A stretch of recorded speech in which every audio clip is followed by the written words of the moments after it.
Well, hello and welcome to Connecting with Angels. And today I have Jaime, my friend from LA. She's got a wonderful business. She's an excellent coach and friend. And I have Michael, and he's in Canada, and he's a great person. And we've been doing a lot of work together and met at retreats. So we're going to begin with Jaime. Hi. Yes, happy to be here. So excited. Thank you for the introduction, Tammy. Oh, okay. You're welcome. Do you want me to kind of Yeah, tell go you ahead about? and lead us. So we usually meet and we begin with the breath Okay. and then we'll move to the intention. Okay. Mhm. So breath, I'd love to do a central channel breath, which comes from Dr. Sue. This breath is foundation. Dr. Sue Morter, for those who are familiar, she's a pioneer in bioenergetic medicine and someone that I studied under. This breath, a little bit of background for those who are new to it. It's a little bit different than traditional breath work. It's based on the fact that we have our toric field or electromagnetic field, the torus around our bodies, and our flow of energy goes through a central channel and sort of around the body, forming that electromagnetic field. So this helps to anchor in the breath through the body from your chakra, your soul star chakra, through your earth star chakra. So it's like above the head and Awesome. below. So if we just kind of close our eyes, and I want you to put just a slight, very, very, very slight tension on your pelvic bowl area, just very, very slight there, almost imagining that that's a funnel at your pelvic bowl. And what we're going to do is you're going to breathe in from 2 feet above your head through the crown, and you're going to breathe all the way down to your pelvic bowl area. If you want to put your hands there and feel your belly rise, and imagine that funnel is holding the energy for a moment to integrate. And then you're going to gently release on the exhale through the legs, through the soles of the feet. Imagine that breath going through the ground about 2 feet below the feet. And then we're going to inhale back up, keeping that slight tension in that pelvic area, holding the breath there like a funnel. As you gently exhale up, back up. And we're just going to do that a couple rounds, up and down the body, following your awareness with your breath. As you collect the breath back into the pelvic bowl from the feet on the exhale, this time, nice open chest, eyes looking up with your eyes closed as you exhale. That just creates some focal points. Keeping the eyes up, the inhale back in, open chest, slight tension in the pelvic bowl, holding it like a funnel, and then exhaling it through the feet. And we're going to do one more round of the breath. Back up the legs, holding the tension point as a funnel. Imagine it integrating, and then exhaling back up, proud chest, eyes looking up, and exhaling out the top of the head. When you're ready, you can return to your normal breath, to your awareness. You can do that anytime. So, Okay. So, Michael, with our group intention. Great to be here. I love it, you guys. And maybe I want to share something that could be later. Something I just learned this week, and I was just doing before the call, and it's called. Hold on. There are three of them. There are three exercises, and I love that. Would you like me to share now or later Yeah, after? let's go on the group intention. If you can share that. Let's see. What is Oh, our group intention? I sent it to you. Okay. Is that Let's go right? back. It's all right. I got it. Oh, I was just had it. Yeah. Okay. To elevate human consciousness, to serve our communities, to create a lasting and transformation through love, wisdom, and aligned action. So I love this beautiful. that. was this was sort of what we discussed last week and just kind of leaning into leadership a little bit. What does that feel like? And, Jamie and I have had a couple of discussions about this. So I do want to go ahead and let Jamie tell us about her business. She's a light worker and she works there in LA, but she also works online. So go ahead and tell us how to reach you and where people can locate you. Oh, thank you, Tammy. Well, I also like to think that we're all light workers, just some of us forgot. Yeah. So this is just me remembering that I'm a light worker and trying to serve through love. So I do that through my website, energyaligner.com. So it's just ALIGNER. And just energy.aligner on Instagram if people want to follow. So I do two main things. One is energy healing. And so that involves something called the bioenergetic synchronization technique, which is from Dr. Sue Morter. It's a practice. It's sort of like, I like to describe it briefly, if like acupuncture and Reiki had a love child, because it uses contact points similar to acupuncture to help reset our chi or our flow of energy. But it also is an energy healing practice where I use muscle testing to kind of test what's reactive to the subconscious and help to release those limiting beliefs and fears that are sort of hidden from our conscious awareness. So that's practice one, and that's done in person to those who are in LA metro area. And then remotely, I do more of a somatic coaching practice. That's also coaching from Dr. Sue. It's based in a lot of her teachings through her energy codes philosophy, using breathwork techniques such as the one that we started with today. And those are also a way to basically do energy healing on yourself. So it's a way to release subconscious limiting beliefs and fears somatically. I kind of give prompts of different situations that people have occurred, seeing where they are in their body, and then prescribing sort of specific breath to help people release those gently. And it provides like an easy gateway for people to face their fears and move through discomfort. And then it becomes a much easier process for people. So, and then newest addition is I also have been doing, since COVID times, I learned how to do the Soul Blueprint Destiny Matrix. It's a numerology framework that just plots sort of your everything about this lifetime. Yeah. So your karmic lessons, ancestral patterns, your main core energies of your chakras, relationships, career stuff. So I do a full reading with that. I decided to add that as like a formalized thing. So yeah. Yeah. Thank you. In all of it, of course, that's what I began with was energy work, angelic energy work. So, you have to understand the way the energy moves through the body, and it's a lot of learning that you have gone through, and some of it was personal too. So and you shared that the last time, like it helped you recover from COVID, so you really have a deep experiential learning in this area. Yeah. So I so we've been kind of reading some books together, or as a group, and talking about what we're experiencing. So we'll start with the Sophia code book.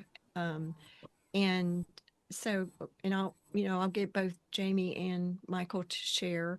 I am not reading this book, but I've had some experiences, so I'll share that at the end. Go ahead, Jamie. Yeah. I mean, I'd love to give some context too about this book before reading it, because it was also sort of the whole story has been really profound. This book, it was something that on Amazon came up as like a suggested thing. And I immediately, without even sort of going in and reading the description, just resonated with it. And I know when that happens that there's a reason, or at least that's my perspective. So I just added to cart and it sat on my nightstand. And then I had a quantum healing session with our friend Rochelle, who is lovely and also a phenomenal healer. She also does EFT tapping. And I highly recommend her as well. So I had a quantum healing session with her. And following that, I started channeling some information, which was a new thing for me. I mean, I do automatic writing, and I've certainly had clear guidance come through, but this was like a different experience where this was just very clear, and I felt very buzzy from it, and it kind of came in spurts over a few days. And as part of that channeled messaging, what came through was that our community, specifically following, Gary Temple Bodley channeling the Joshua Collective, that we have had an opportunity to do these 7 rays activations. And so that's been an offered channeled course that came through that community. A lot of people in our community have listened to that channeled activation. These 7 rays are more like the higher divine rays of consciousness is the way that I sort of understand it. There's like the sapphire ray, emerald ray, rose ray, right? These different rays that are a little bit higher vibrational energy. And what I got was downloading these rays through that coursework were actually activators for the affirmations in the Sophia code. Okay. Which was really interesting. And so this is before I really started reading the Sophia code. I had sort of started channeling that something was going on with the 7 rays, and that was really important. And, since I've started reading the Sophia code, first of all, what is it? It's a channeled book also. So it's a transmission. And it's about several archetypes that are divine feminine figures, such as Isis, Hathor, Mother Mary Magdalene, and the mother, Mary Hathor. the mother. Yeah, and also ones that I hadn't heard of, like Green Tara, which we'll get into. Yeah. And what I started noticing was all of these channeled transmissions from each divine feminine archetype correspond with those 7 rays. So in each chapter, they talk about, and each one is working with those rays. So it was really interesting because, I had no knowledge about that, right? So that was sort of an interesting confirmation about the messaging that I was receiving. The other thing that was interesting was, like even when the book was on my nightstand before this even happened, it was just constant. Like I'd go out to my normal spin class and it's packed, and the instructor usually has the names of people and will sometimes call people, whatever, but just throughout the whole class was like, Jaime, Sophia, Jaime, Sophia. Right? And I was like, okay, I need to read this book. And it was just constant. And so, I was at my boyfriend's house, actually where I am right now. And before I still had read the book, I kept getting this clear guidance to open the book and just scan some of the key codes. Like this is and the key codes are what the affirmations are that are transmissions in this book. So, I opened it. I think it was to the Isis chapter where that has some affirmations. I was just kind of scanning them. And then my boyfriend was like, oh, do you want to walk to this place and get this cookie? Right. It was like evening time. And I was like, sure. So I put the book down and I walked outside, and, my boyfriend saw this too. It wasn't just me, but I walked outside, and outside of his house, there were just 10 white cars, 10, all back to back. On the other side of the street, there were 10 gray cars. And it was these blocks of cars in the same color. And I was like, his name is also Michael. And I was like, Michael, isn't this strange? That what is going on? And he lives in the suburbs, he's not in the city. So to even have that level of traffic of cars was strange. And he was like, oh, I think maybe there's just someone having an event or something. And I was like, I don't know. It was like a weekday evening. So I thought that was strange. Later, my first thought was oh, it's almost like DNA sequencing, right? And that was exactly what Michael said. Michael on this call, not my boyfriend, Michael Ramzy said, his thought was too, which is really interesting. And the whole point here is also of activating that divine feminine DNA in the book. So, already a lot of strange things happening. So I had actually a little fear about reading the book when that happened, because I was like, oh, this is a powerful book, right? It's a lot. So, but I kept getting this message that it was the way to balance our divine masculine and divine feminine energies. Those divine rays that we did are all loving. They're all beautiful. It's like divine will, divine cosmic love, transmutation of negative energies, or what no longer serves us, I should say. So it's like all beautiful energies, right? And the whole book, all the affirmations are loving. They're all based in love. And as we know, we as a society for several thousands and thousands of years have been governed by imbalance between feminine and masculine energies, not gender specific. This is just general energies, because every single person has sacral and plexus, which are masculine and feminine energy centers. It's just that the plexus has been over performing, right? If you want to think about that for humanity. So all of our systems have been built more from like a masculine energy focus, have been built from fear, right? Because there's been an imbalance of those two, right? It's like the one needs the nurturing of the other to feel safe, right? And the support and the wisdom of the like divine wisdom to know that it's safe. And that was kind of part of what I channeled, was like the infinity symbol, right? How it's like it's a zero, you twist it, and there's the illusion of that separation. Actually, Pam highlighted that part of the infinity symbol, which is true. And one side is sort of like the source or oneness and feeling that unity. The other side is separation. Then there's that illusion in between. And so the ego self just feels unsafe because it feels disconnected from the source.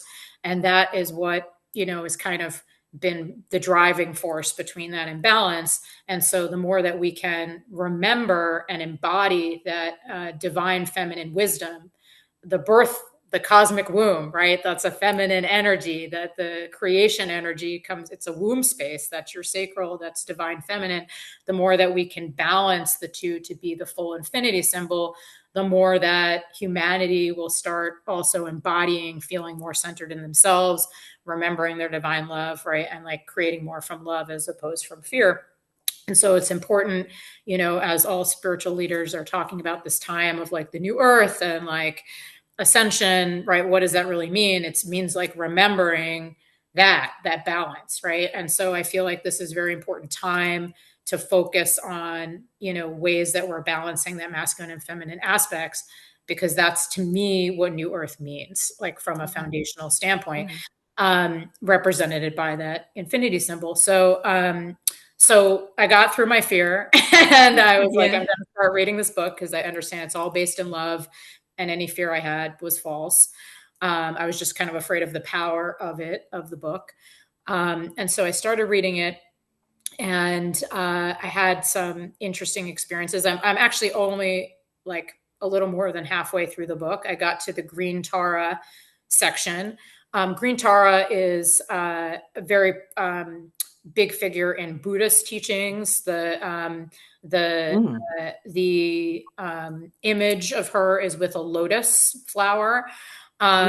And I had never heard of her before. I had heard of Isis, Hathor, which were the other chapters.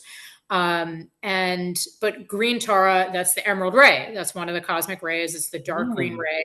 That's the human, like more of the deep love on the human side, right? And then the marriage to the rose ray is sort of the deep cosmic love, right? The source love. And so the marriage of those two really opens the heart, which is our bridge between our spiritual chakras above the heart, and our human chakras below, as above, so below. So it's that like point where the infinity symbol meets, right? In the middle is the heart. So what was really interesting is, I read through the heart one of the Green Tara. And actually we had like a little group chat, and I was mentioning this, and Tami, you brought up the synchronicity that actually at a prior retreat a couple years ago, that it was sort of channeled by someone in our group that Green Tara came through as sort of a guide for our group. So that to me we all got it. I didn't know that. Chris Chris and Christy got that. They got the Yeah. symbols, and then they found, then they, but I was doing the activation in the center of the room, and it was green mist, you know. Which is unconditional love. Yeah. Yeah. So it was really, it was really interesting because I couldn't hear them, and it's actually recorded. So it's one of the rays that was recorded. So So I was cool. in the center of the room, and they were at the computers. And I mean, I could see symbols in the air and green mist, but I couldn't hear them. And then when I heard it, I was like, "Oh, yeah, okay." But they were drawing the symbols before we started, because we always get, we get a spirit guide at every retreat, and this was the one. Yeah, So that's so that was interesting. fascinating. And so when you said that, because I was like, still like, This I was a don't know at couple of this years point. ago. Yeah, Yeah. like probably about 3 years ago. Wow. But when you said Yeah. that, then I was like, okay, I need to, because I had already kind of gotten the message that the 7 rays were activators, but I hadn't shared it with some of the group and everything, because I was like, oh, I don't know. Like I started getting the Yeah. ego doubt. And Yeah. then when you said this, I was like, all right, well, now that's confirmation. I need to share this with the group. So that was like super helpful synchronicity. And I had a very powerful reaction following reading that, which is why I've had to take a little bit of break the next day, literally the next day. So I read it on a Friday. On Saturday morning, I started getting a tickle in my throat. My ears got stuffy. I started coughing. That developed into bronchitis. What is bronchitis? Your bronchitis is in your bronchial tubes, which is the bridge between your throat and your heart. Emerald ray is your chest. It's a chest cold, right? A viral chest. So I had bronchitis. I still am like a little bit recovering, where, it was just all the stuff coming out from my chest. And so that was like a huge chest clearing. I understood that that was actually a direct result from reading this chapter. And one evening, before I went to sleep, just cried for like an hour. It was like, and I felt like a lightness on my chest afterwards. So I understood that was even more of a confirmation that reading that chapter was a release, an emerald ray release, right, of my heart chakra and things that I had been holding there. And then on top of that, if that wasn't enough, on top of that, I went for a walk in my neighborhood, as I do almost daily. And earlier in the day, I was on a coaching call with Christy, related to our Freedom Project course. And Christy was saying that one day she had just done whatever she felt inspired to in the moment. And so I had set an intention this time. I was like, instead of doing my normal route, I'm just going to go wherever I'm inspired to go, right? And just kind of walk without like a plan. And so I went on a different route, and I turned down the street, and I'm in a, normal residential neighborhood, quiet. And I was just encircled by 8 dragonflies, big ones, like big, big dragonflies. They were all gold, except one was a sapphire blue. And they just kept circling me and circling me and circling me. I actually tried taking video of it. It kind of came out, but like not great because they're moving around all over the place. But I knew that this was like related. They wouldn't stop encircling me until I walked away. And when I walked away, I had immediately like a burn up, like I just broke out into a sweat. It felt like this whole heat just went through my body.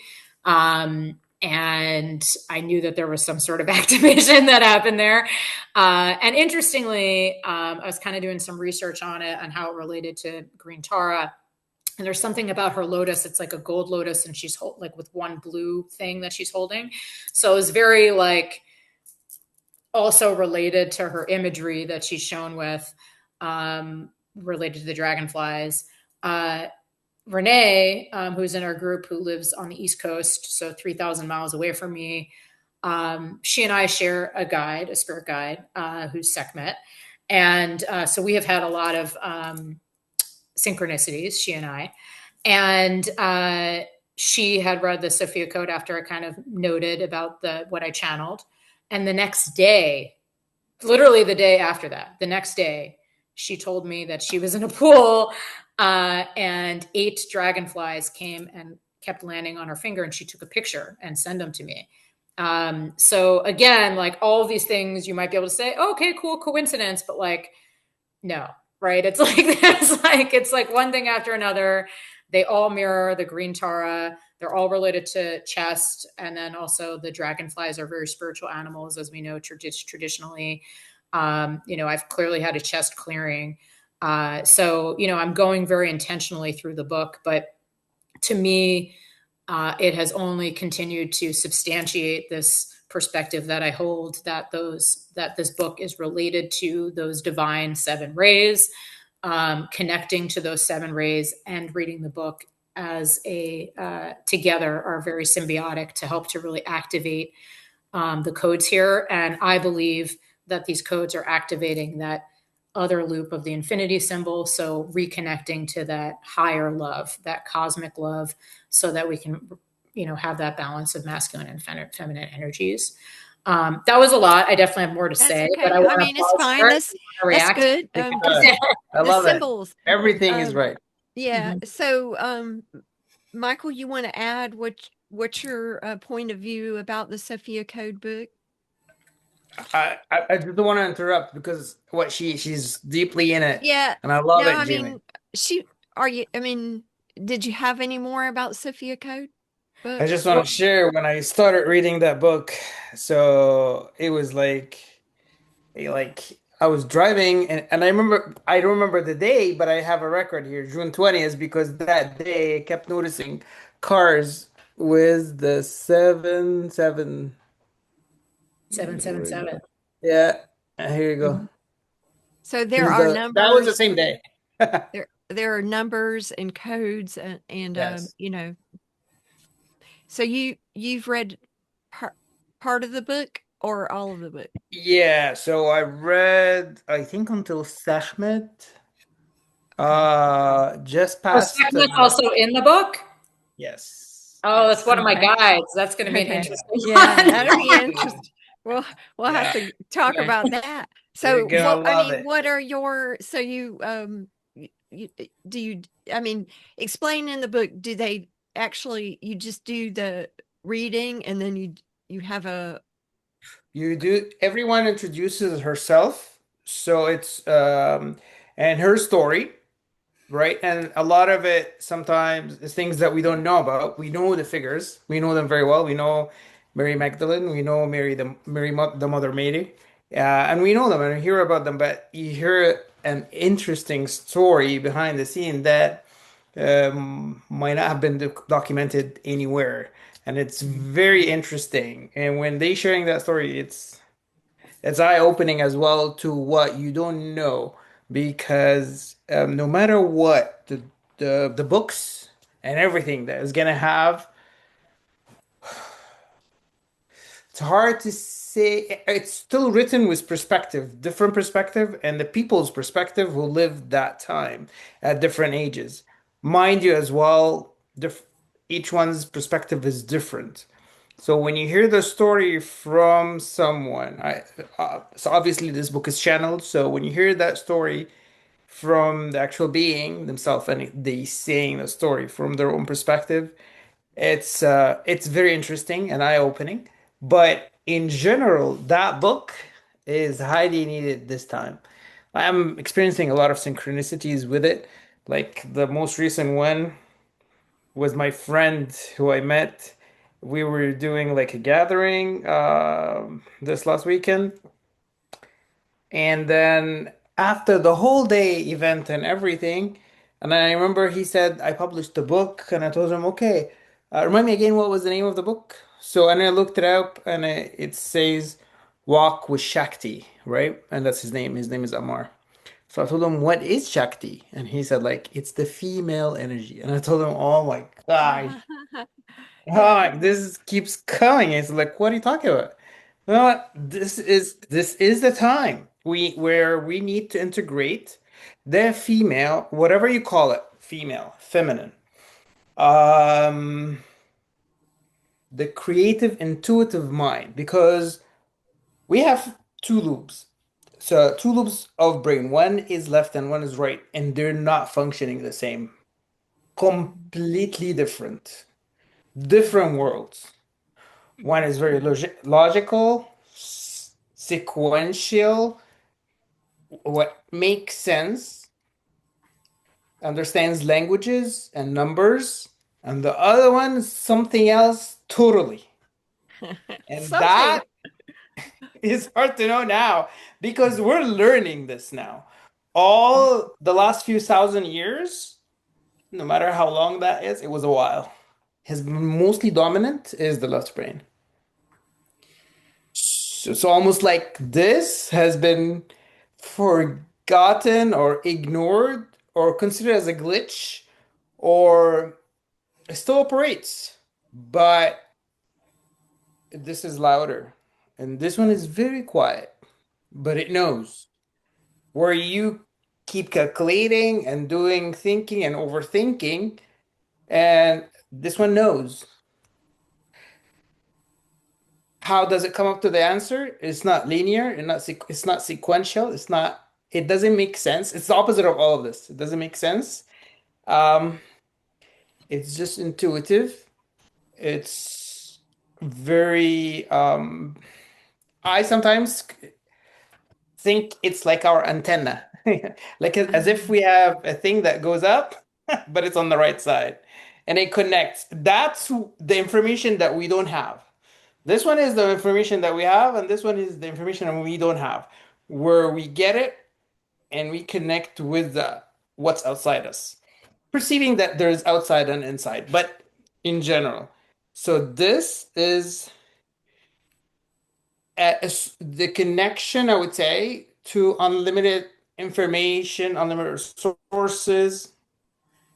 It's funny when we have at this age and this time experiencing AI, and we think AI is artificial intelligence of almost infinite information. Uh, it's just to prepare us. I believe so. It's just to prepare for the us natural intelligence. where we get to connect to that one where we have it. Yeah, the natural intelligence. And then, Yes, at the end, and yeah, you'll and say, I. you know, how, so my experience, and I'll say with Sophia, I haven't read the book, but I've had visuals, and she appeared to me and gave me a key. So Mm. this, Okay, sorry, yeah. but when you just said So, that, and It this was a is the, while ago before we read the book. She oh shared yeah. that. Yes. well, So share here's this, but what, there's a synchronicity there. so this is what I will say. I reached it with the breath and silence. Mm. Mm, So Sophia speaks to us. stillness. Yes, the books are, wonderful. And I have read a lot of books about ascended masters. And, and then, to prepare for this, I got the cliff notes on it. And, I've actually seen a lot of these. So the Sophia dragon was one of the things that, I got my dragon language, but I've had dreams of them tunneling beneath the earth. And then I Mm. did do a dragon session, and I had more vision. I think Tammy is slowing Oh, down her internet. It comes in visions. Yeah. I don't always understand it, and sometimes I'll later understand more about it because then I'll pick up oop. Yeah. perhaps. Tammy, we Is it? keep Your you're too audio. powerful. Hold on. Just repeat the last sentence. I was saying, I've actually had visions of a lot of these ascended masters. So I pulled the feminine and the masculine keys just to prepare to see, what was in the book. I don't think it didn't give me all of them, but it gave me a practice to, and the masculine, it gave me it gave me the masculine uh on the other side. So Thothis appeared to me in dreams, Sophia's appeared to me in visions. Um, Yeshua twice, Serapis Bay. So I've gone through both. And what I like about this was the thing that, the cliff notes, everything's inside of you. So we're actually unlocking our heart. We're unlocking the divine feminine in us, which is our softness, which is our letting go of fear and fighting against and struggle. So that this was, and I have read, I probably have read because I've read thousands of books and I even forget a lot of them, but they're in there, and people and guides and readings and things through the years I've read, but I actually see them in visions. And but when you can work with them, you can call them in and ask for guidance. And but just like the angelic realm, all these realms are within us and within Mhm. our energy system. It's just that we haven't really had the knowing or the feminine intuition and trusting it, because like Michael said and you said. So that's why in Mary Magdalene, all of these ascended masters walk with us on the earth. And but we're to ground this in this human body. So Mhm. these books and practices are one way that you can really learn how to tune into your intuition. And yes, you may hit a block somewhere, but it's necessary at this time to just let it go, because it's that's kind of my takeaway on it. Um A couple things I want to add to that. sure, go ahead. Well, I don't want to cut you off. Did you Go finish ahead. your story? No, Okay. I'm good. Um, Good story. okay. Is because I got super excited. You're like, I saw these keys. So that was like the whole thing that came through in the channeling was that follow the keys, right? And I got this concept of lineage keys, which I'll talk about in a little bit. And then when I opened the Sophia code, every chapter is a key code, right? And Mm. like everything you said with the keys, Vic, our friend Vic has also had imagery, visions of keys. It's like all the symbolic keys, right? So the concept that I got of these lineage keys, which I think is related, and this was like also new to me concept, is sort of this philosophy that our ultimate lineages, which I gather are somehow derivatives of these archetypes, right? Are carry information through the mother, right, through birth with our DNA, which also has codes in it, that when you reach a certain frequency can be unlocked. Okay. And so when I channeled this information, that's what came through. And mine came through as my lineage comes from the Mary Magdalene line. So it's the rose, related to the rose. Mm. Which is interesting because that's the next key code chapter in the Sophia code. So I'm like, I don't know what's going to come out, but every lineage has like this information that's like passed on, and it's sort of like a tapestry of like remembrance, which was like actually really interesting. But it was also related to keys, which is exactly what you said.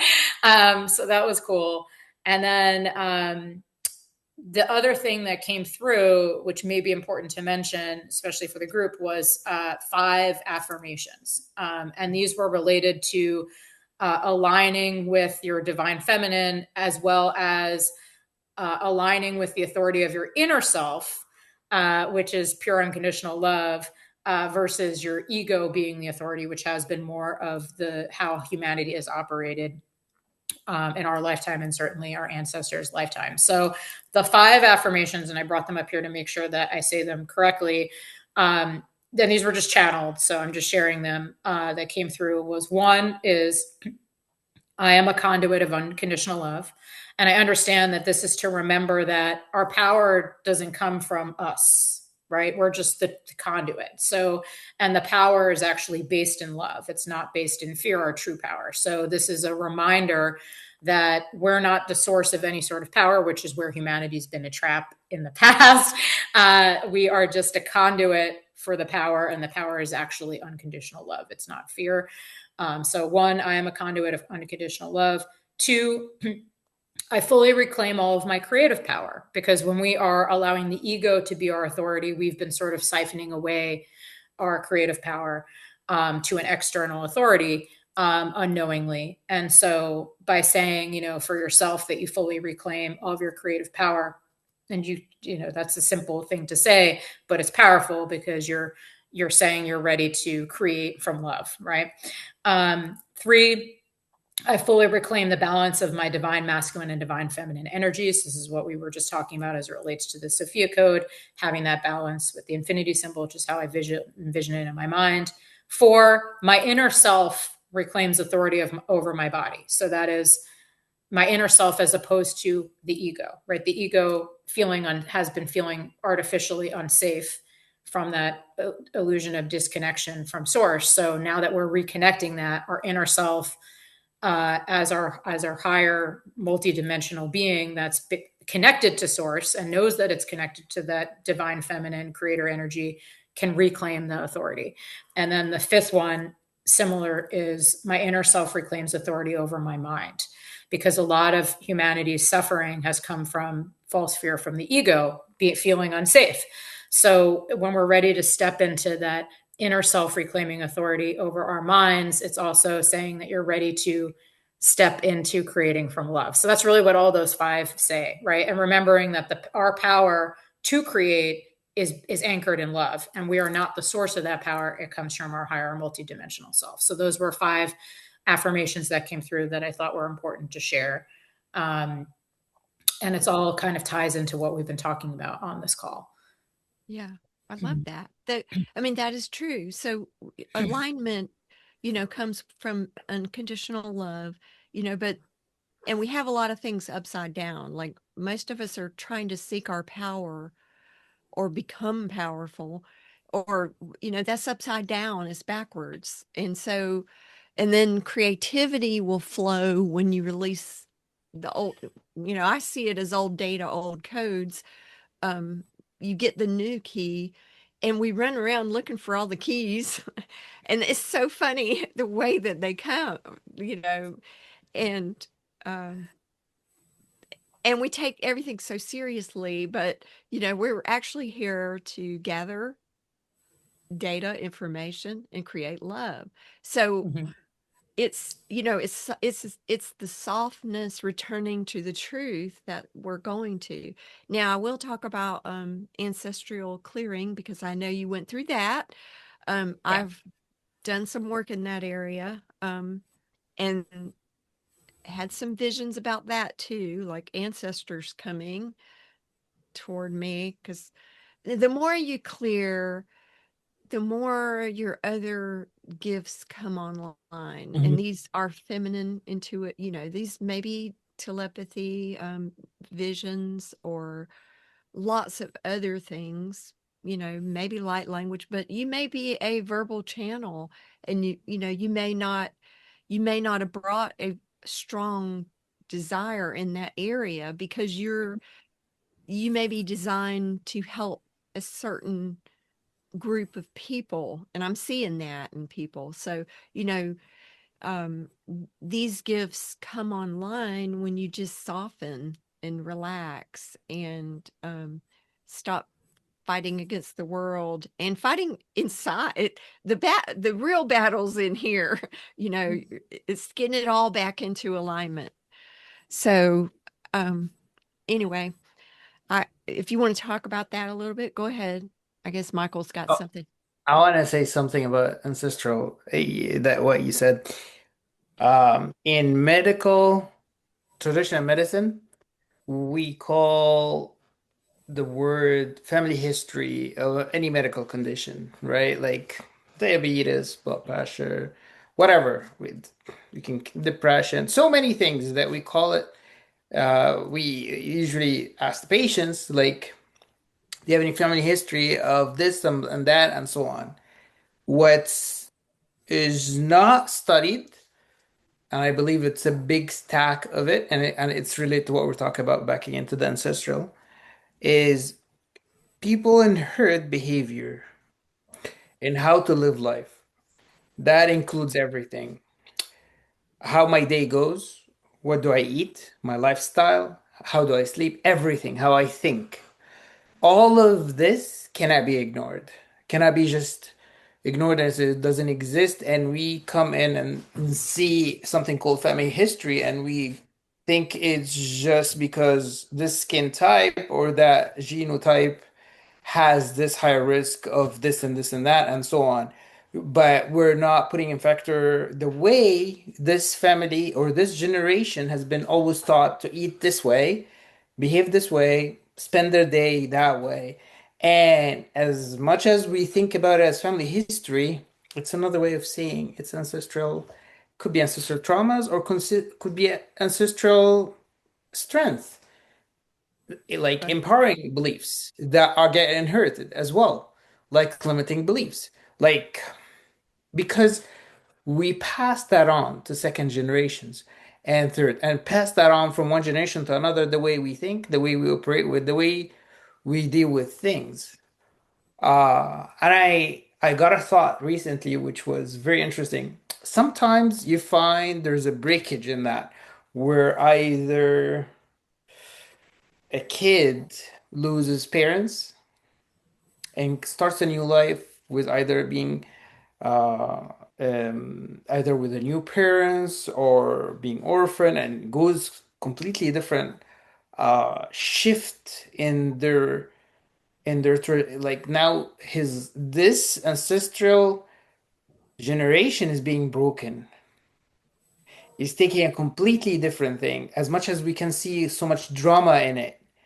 But what we don't see, it might have been an opportunity, a reset for that lineage. This is what I've been getting recently. It was very interesting.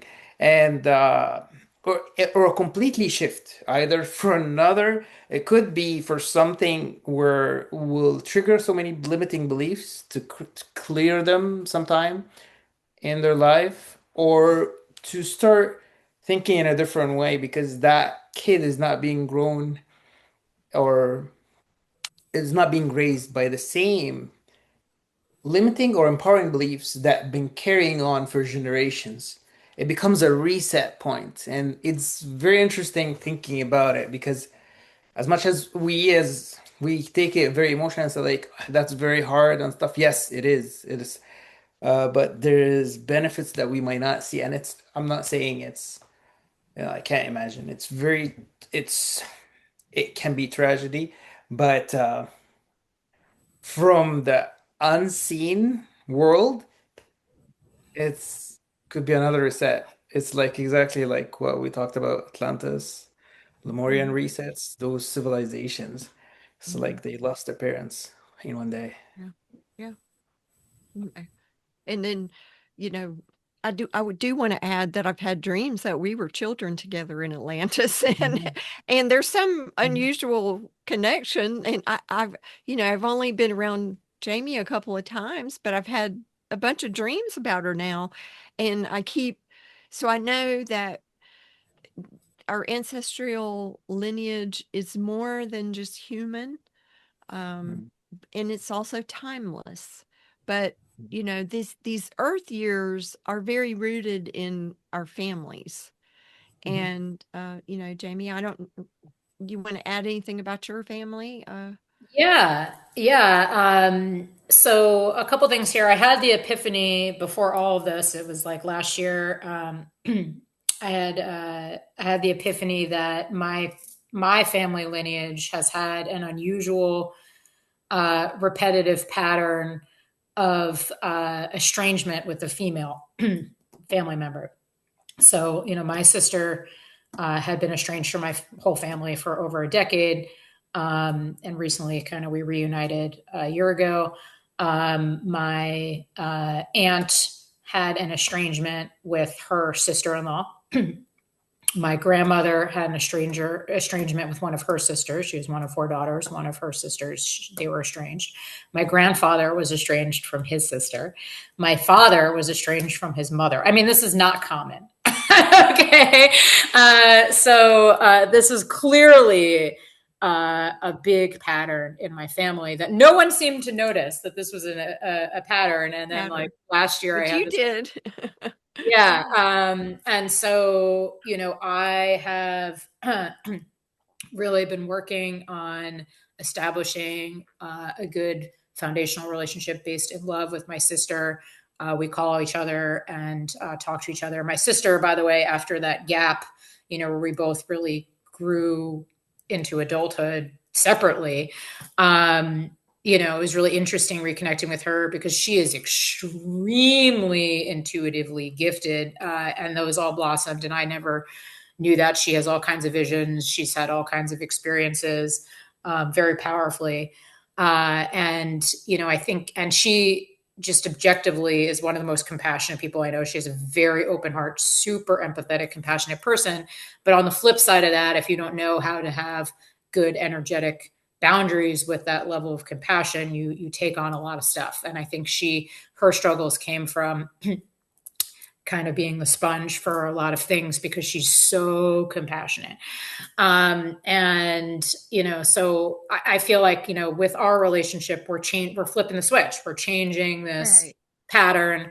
When I had that quantum healing that I referenced earlier with Rochelle, it was related to that, a lineage pattern. And Rochelle actually had a vision of chains dropping from our pelvic area across all my ancestors, forward versions and future versions of me, and back, and my sister and my family members. Part of that had come out in my hypnosis, quantum healing hypnosis technique, past life regression that I did about a year ago, where, in hypnosis, I kind of talked about sort of external sort of things that I had learned about and interference wise. But I didn't realize that this was like something that had affected my family. So it was really cool to kind of like have her address that and have that visualization. And so, kind of moving forward with breaking that pattern. So that's really cool. That's great. So the last thing I'll say, we inherit some things from like our grandmothers, like positive and negative, and grandfathers and parents. Um, Basically density, learning that life is hard. And so this work that we're doing, whether it's activations in light language or um, le- letting go of limiting belief or working with someone like Jaime, it is very powerful and very much needed now. And that's one of your gifts, is recognizing patterns and sensing it where it is in the body and being able to intuitively and speak it. Like a lot of people that are extremely empathetic are not willing to say what needs to be said in a session. So this is a skill that you have developed, and I see it clearly. So, Thank you. so anyway, And I actually did the blueprint with Jamie. I yeah, love it. I loved it The too. reading, yeah. It's Yeah, so accurate. It's yeah. right on. I'm still working on myself, but anyway, We I know are. you guys. I know you guys got to go. Love you both.